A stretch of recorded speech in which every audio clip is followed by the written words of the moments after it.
is 11 minutes past 7. Now, we've been hearing this morning that young people with learning disabilities and autism are being held in mental health hospitals by inappropriate detention and that they face a horrific reality. All of this according to a damning new report. Yes, the Joint Committee of Human Rights says the conditions inflict terrible suffering on those detained and cause anguish to their distraught families. Now, one such father is Jeremy, who fought a council gagging order to tell us about the treatment of his daughter Bethany, and she was kept mostly in isolation for 2 years and joins us now. Good morning to you. Morning, Jeremy.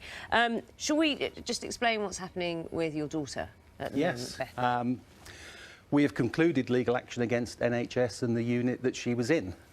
They have admitted damaging Bethany's well-being. So placing her in that unit damaged her. And just for those people not familiar with the story, what was the nature of what was happening that was so worrying? Bethany is autistic. They had no ability to manage her condition, so they placed her in a seclusion cell and they left her there for 2 years. Alone, 24/7. Horrific. And since then, you've come to a resolution about an agreement. Yes. And so, more care for Bethany?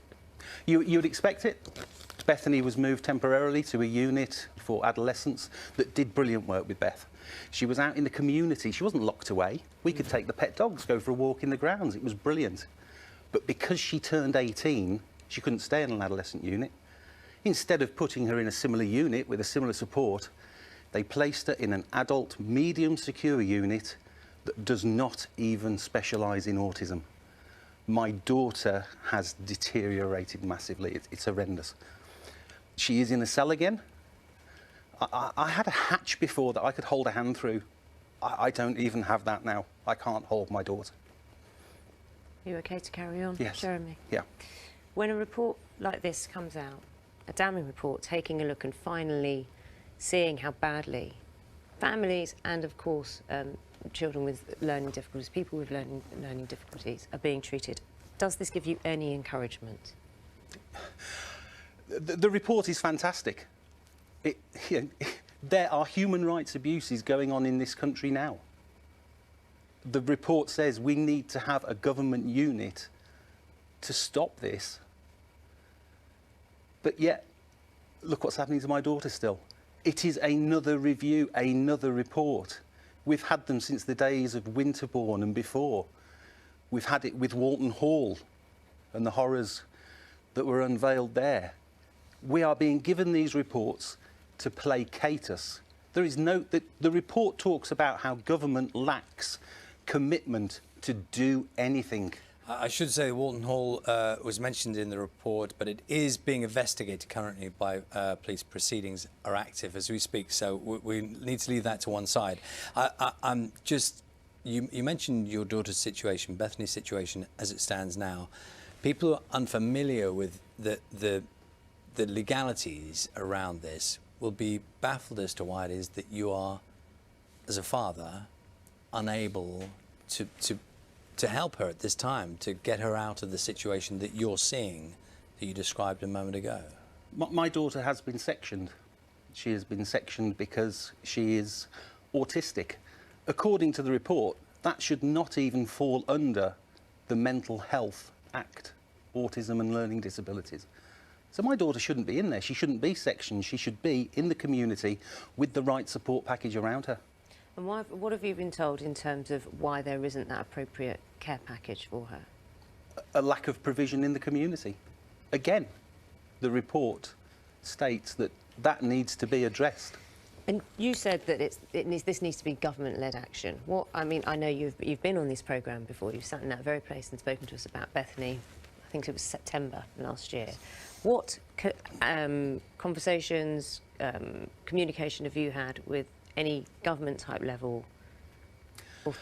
I met with Matt Hancock yes. last November, and out of that meeting he commissioned 2 reports. One report into the use of restraint and seclusion. Interim reports of that state the system is broken, the system does not work. Again, no actions on that yet. He also commissioned a report into my daughter's journey through the entire system. He has not yet released that report. He has it on his desk. I've seen it. It directly mirrors the report from Harriet Harman's commission this morning. Can I just ask, Bethany, how aware is she of what is happening and what's been happening over this time? She is very aware. She enjoys knowing that there are so many people fighting her corner on Twitter and in the media. She utterly supports what I do. That must give you some, well, it's satisfaction or something that the attention is being paid. I shouldn't have to be in a situation where I'm having to expose my daughter on social media and on television. That saddens me immensely. It's obviously having an effect on you daily. The whole family is torn apart by this. Jeremy. Yeah, once again, thank you very much for coming in and sharing what's a deeply personal story.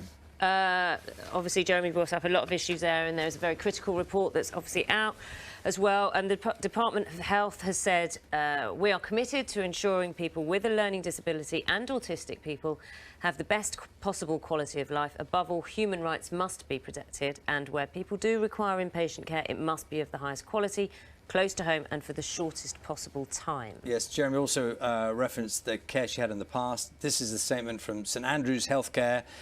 NHS England and St Andrews Healthcare have accepted that the care provided to Bethany did not always comply with the Mental Health Act Code of Practice and NICE guidelines on managing violence and aggression.